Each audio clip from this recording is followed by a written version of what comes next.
खऱ्या अर्थाने दिवाळीची सुरुवात ही वसुबारस म्हणजेच गोवत्स द्वादशीपासून होते। भारतीय संस्कृतीमध्ये गायीला फार महत्त्व आहे। गायीला माताही म्हटलं जातं।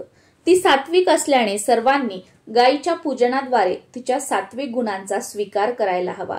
सत्वगुणी म्हणजेच आपल्या सहवासाने दुसऱ्याला पावन करणाऱ्या, आपल्या दुधाने समाजाला बलिष्ठ करणाऱ्या, आपले अंग प्रत्यंग अर्पण करून समाजाला उपयोगी पडणाऱ्या, शेतीला आपल्या शेणाद्वारे खत देऊन पौष्टिकत्व आणणाऱ्या, शेतीला उपयुक्त अशा बैलांना जन्म देणाऱ्या गोमातेचे वसुबारस म्हणजेच गोवत्स द्वादशी दिवशी पूजन केले जाते। ज्या ठिकाणी गोमातेचे संरक्षण संवर्धन होऊन तिला पूज्यभाव देऊन तिचे पूजन होते, त्या ठिकाणी ती व्यक्ती, तो समाज, ते राष्ट्र भरभराटीस आल्याशिवाय राहत नाही। अशा गोमातेचे प्रथम तिच्या वत्सासहित पूजन करून दीपोत्सवाची सुरुवात करायला हवी। कोणतंही व्रत, कोणतीही पूजा तेव्हाच पूर्ण होते असं म्हणतात जेव्हा आपण विधिवत पूजा मांडणी करून मंत्र स्तोत्रासहित त्या देवी देवतेचं पूजन करू, नैवेद्य दाखवून त्या देवी देवतेची आरती करू आणि त्यानंतर कथा ऐकू। नमस्कार सर्वांना, मी प्रांजली। यंदा 17 ऑक्टोबर 2025 वार शुक्रवार या दिवशी आलेली आहे रमा एकादशी, गोवत्स द्वादशी म्हणजेच वसुबारस। या व्हिडिओमध्ये मी तुमच्यासोबत अतिशय साध्या व सोप्या पद्धतीने घरच्या घरी गोवत्साची म्हणजेच गाय वासराची पूजा कशी करायची आहे, गाय वासराची पूजा करण्याचा मुहूर्त काय आहे, या दिवशी गायीचाही उपवास असतो असं म्हटलं जातं, मग गायीला नैवेद्य काय दाखवायचा आहे। सुरुवातीला सांगितल्याप्रमाणे कोणतीही पूजा तेव्हाच पूर्ण होते जेव्हा आपण त्या देवतेची आरती करू। म्हणूनच गोमातेची आरती सुद्धा तुमच्यासोबत शेअर करणार आहे। या दिवशी 2 प्रकारचे धान्य खायचे नसतात। वसुबारसच्या दिवशी उपवास सोडण्यासाठी स्पेशली 2 प्रकारचे पदार्थ बनवले जातात आणि ते पदार्थ खाऊनच हा उपवास सोडला जातो। ज्यांना 12 महिन्याच्या एकादशीचे व्रत आहे त्यांनी वसुबारसचा उपवास कसा करावा, त्यांनी एकादशीचा उपवास कसा व कधी सोडावा, त्याचबरोबर ज्यांना 12 महिन्याच्या एकादशी नसतात मग त्यांनी वसुबारसचा उपवास कधी करावा, तो कसा सोडावा, कधी सोडावा, अशी सगळी माहिती तुमच्यासोबत शेअर करणार आहे। आणि त्याचबरोबर जर तुमच्या घरी गाय वासरू असेल किंवा तुमच्या आजूबाजूला कुठे गायीचा गोठा असेल, गोशाला असेल, तर तिथे जाऊन प्रत्यक्षात गाय वासराची पूजा कशी करायची हेही तुमच्यासोबत शेअर करणार आहे। कोणत्याही पूजेची सुरुवात आपण दीपपूजनाने करतो, त्यामुळे घरामध्ये जिथे कुठे तुम्ही गोवत्स द्वादशीची पूजा करणार आहात ती जागा स्वच्छ करून घ्यायची। त्या जागेवर फरशीवर एक स्वास्तिक वगैरे काढून घ्यायचं, त्यावर एखादा चौरंग किंवा पाट ठेवायचा, त्यावर वस्त्र अंथरून घ्यायचं आणि सुरुवातीला दिवा लावून घ्यायचा आहे। एक तेलाचा दिवा लावायचा आणि एक तुपाचा दिवा लावायचा। दोन्हीही दिव्याला अक्षदांचं आसन आवर्जून द्यायचं आहे। दीप प्रज्वलित झाल्यानंतर दिव्याला हळद, कुंकू, अक्षदा अर्पण करून घ्यायच्या।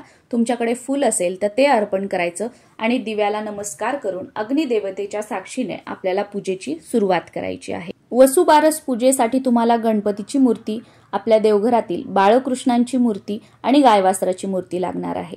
कोणत्याही पूजनाची सुरुवात आपण गणेश पूजनाने करतो, त्यामुळे सर्वप्रथम एक तामण घ्यायचं, त्याच्यामध्ये थोड्याशा अक्षदा ठेवायच्या आणि त्या अक्षदांवरती गणपती बाप्पांची मूर्ती ठेवायची।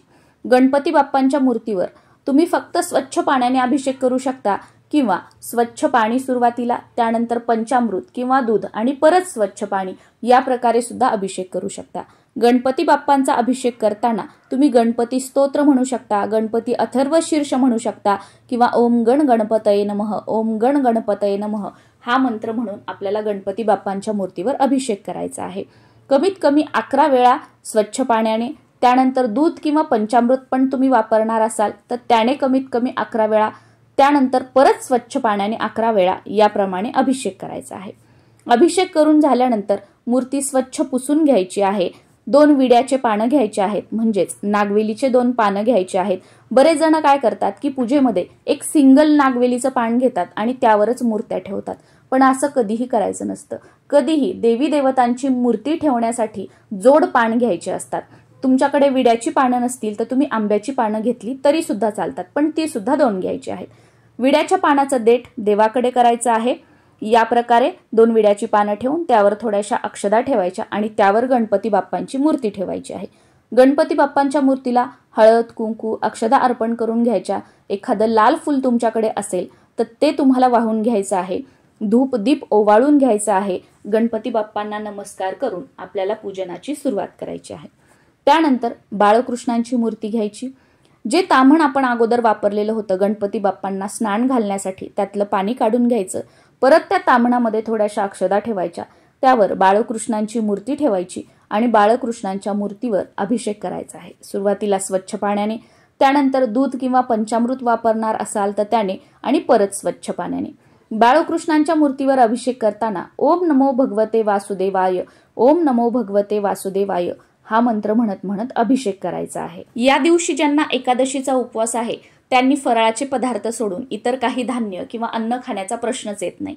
आणि ज्यांना वसुबारसचा उपवास आहे त्यांनी, आणि ज्यांना या दिवशी एकादशीचाही उपवास नाहीये आणि वसुबारसचाही उपवास नाहीये, अशांनी सुद्धा हे 2 प्रकारचे धान्य या दिवशी खायचे नसतात.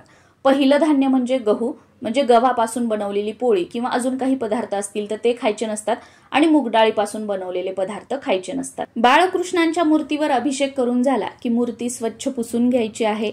गणपती बाप्पांच्या मूर्ती शेजारीच 2 विड्याची पानं ठेवायची, त्यावर थोड्याशा अक्षदा ठेवायच्या आणि त्यावर बाळकृष्णांची मूर्ती ठेवायची आहे. बाळकृष्णांच्या मूर्तीला गंध, अक्षदा, फूल अर्पण करून घ्यायचं आणि धूपदीप ओवाळून गायीची पूजा करायची आहे. आता तुमच्याकडे गायवासराच्या 2 मूर्ती असतील, जसं की एखादी चांदीची किंवा पितळेची देवघरामध्ये तुम्ही मूर्ती ठेवत असाल ती, आणि दुसरी अशी मोठी मूर्ती तुमच्याकडे असेल, तर छोटी जी देवघरामध्ये ठेवतो आपण मूर्ती ती असेल तर काय करायचं, या बाळकृष्णाच्या मूर्ती शेजारी परत अजून 2 विड्याची पानं ठेवायची, त्यावर थोड्याशा अक्षदा ठेवायच्या आणि त्यावर ती देवघरातली गायवासराची मूर्ती ठेवायची आहे. आणि जी वेगळ्या धातूची अशी मोठी गायवासराची मूर्ती असेल ती मागे तुम्हाला मध्यभागी ठेवायची आहे. गायवासराची मूर्ती थोड्याशा अक्षदा ताम्हणामध्ये घ्यायच्या, त्यावर ती मूर्ती ठेवायची आणि ओम नमो भगवते वासुदेवाय हा मंत्र म्हणत म्हणत गायवासराच्या मूर्तीवर आपल्याला अभिषेक करायचा आहे. आता तुमच्याकडे 2 मूर्ती असतील तर सुरुवातीला देवघरातली जी मूर्ती आहे त्यावर अभिषेक करून घ्यायचा. ती मूर्ती परत जागेवर ठेवून त्या गायीची पूजा करून घ्यायची आणि त्यानंतर जी मागची मोठी गायवासराची मूर्ती आहे ती तुम्ही घेऊ शकता आणि त्यावर सुद्धा अभिषेक करू शकता. किंवा मोठी मूर्ती तुम्ही एखादं फूल घेऊन त्यावर पाणी अर्पण केलं, त्यानंतर दूध अर्पण केलं, परत स्वच्छ पाणी अर्पण केलं आणि ती मूर्ती पुसून घेऊन त्या मूर्तीची पूजा केली तरी सुद्धा चालू शकतं. आणि त्यानंतर गणपती बाप्पांना व गोमातेला नैवेद्य दाखवून घ्यायचा आहे. गणपती बाप्पांना गुळ खोबऱ्याचा नैवेद्य दाखवायचा आणि गोवत्स द्वादशी दिवशी म्हणजे वसुबारस दिवशी गाईला गुळाचा नैवेद्य दाखवण्याला महत्व आहे. या दिवशी गाईचा उपवास असतो म्हटलं जातं, त्यामुळे कोणत्याही अन्नधान्याचा गाईला नैवेद्य दाखवला जात नाही, म्हणून आपल्याला गुळाचा नैवेद्य दाखवायचा आहे. तुम्ही साखरेचा, दूध साखरेचा किंवा फळाचा पण नैवेद्य दाखवू शकता, पण गुळाच्या नैवेद्याला या दिवशी मान आहे. आता बऱ्याच भागानुसार ही पद्धत बदलते सुद्धा. बऱ्याच ठिकाणी गाईला या दिवशी पूर्णावरणाचा सुद्धा नैवेद्य दाखवला जातो आणि बऱ्याच ठिकाणी या दिवशी बाजरीची भाकरी आणि गवारीच्या शेंगाच्या भाजीचा सुद्धा नैवेद्य दाखवला जातो. तुमच्याकडे अशी पद्धत असेल तर तुम्ही गुळाचाही नैवेद्य दाखवा आणि तुमच्याकडे पूर्णावरणाचा नैवेद्य दाखवण्याची पद्धत असेल तर पूर्णावरणाचा स्वयंपाक झाल्यावर त्याचाही नैवेद्य दाखवा. किंवा तुमच्याकडे बाजरीची भाकरी आणि गवारीची शेंगाची भाजीचा नैवेद्य दाखवण्याची पद्धत असेल तर त्याचाही नंतर तुम्ही तो स्वयंपाक झाल्यानंतर नैवेद्य दाखवू शकता. वसुबारसची पूजा घरच्या घरी करायची असेल तर सकाळी आपली देवपूजा झाली की लगेच आपण गायवासराची या प्रकारे पूजा करून घेतली तरी सुद्धा चालेल, किंवा सकाळी शक्य झालं नाही तर दिवसभरामध्ये तुम्ही कधीही करू शकता. किंवा बऱ्याच भागांमध्ये सायंकाळी गायवासराची पूजा करण्याची पद्धत आहे. सायंकाळी गायवासराची पूजा केली जाते आणि त्यानंतर वसुबारसचा उपवास सोडला जातो.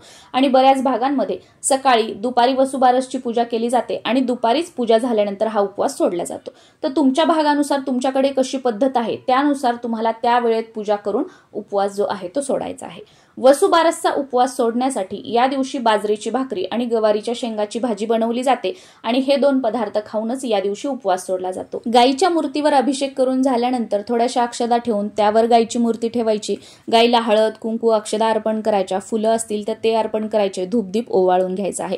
या प्रकारे साधी सोपी पूजा मांडणी करून गोवत्स द्वादशीची आपल्याला पूजा करायची आहे. आणि शेवटी गोमातेची म्हणजेच कामधेनूची आरती करून गोवत्स द्वादशीची कथा वाचायची आहे किंवा ती ऐकायची आहे.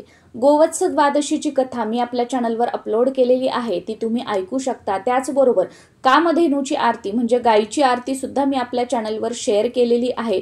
विदाऊट म्युझिक आहे, त्यामुळे अगदी पटकन होते. ती आरती लावून सुद्धा तुम्ही गोमातेची या दिवशी आरती केली तरी सुद्धा चालू शकतं. किंवा गोमातेची आरती खाली डिस्क्रिप्शन बॉक्समध्ये मी तुम्हाला दिलेली आहे, ती वाचून सुद्धा तुम्ही करू शकता.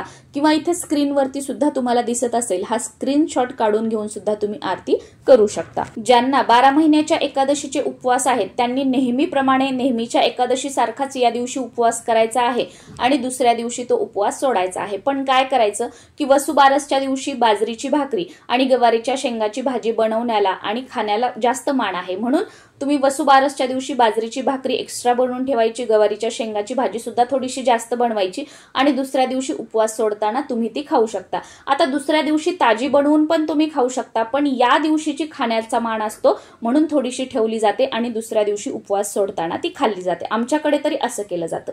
तुमच्याकडे अशी पद्धत असेल तर तुम्ही नक्कीच खाऊ शकता. त्याचबरोबर रमा एकादशीच्या दिवशी म्हणजे वसुबारसेच्या दिवशी दूध किंवा दुधापासून बनवलेले पदार्थ सुद्धा खाल्ले जात नाहीत किंवा तळलेले पदार्थ खाल्ले जात नाहीत. आय होप वसुबारस या सणाबद्दल तुम्हाला संपूर्ण माहिती मिळालेली असेल. पण तरी सुद्धा अजून काही प्रश्न असतील तर खाली कॉमेंटमध्ये तुम्ही विचारू शकता. नक्कीच त्याची उत्तरं देण्याचा मी प्रयत्न करेल. तुम्हा सर्वांना वसुबारस आणि दिवाळीच्या खूप साऱ्या शुभेच्छा. नमस्कार.